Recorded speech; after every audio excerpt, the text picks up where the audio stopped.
Coat ಮೆಟ್ಲತ್ತ ನೋಡ್ಬಿಟ್ರಲ್ಲ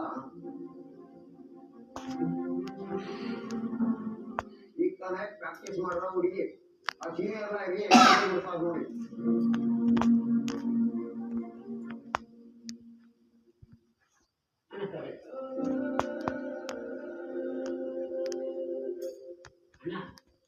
ನೀವು ನಮ್ಮ ಪಾರ್ಟಿಯ ತಂದೆ ಅಲ್ವಾ? ಗೊತ್ತಿದ್ಬಿಟ್ರಲ್ಲ ಬಣ್ಣ. ಏನು ಹಿಂಗಿರ್ತೀರ? ನಿಮ್ಮನ್ನ ಮರೆಯಕ್ಕಾಗತ್ತ? ನೀವು ಕೋಟಿ ಬಂದು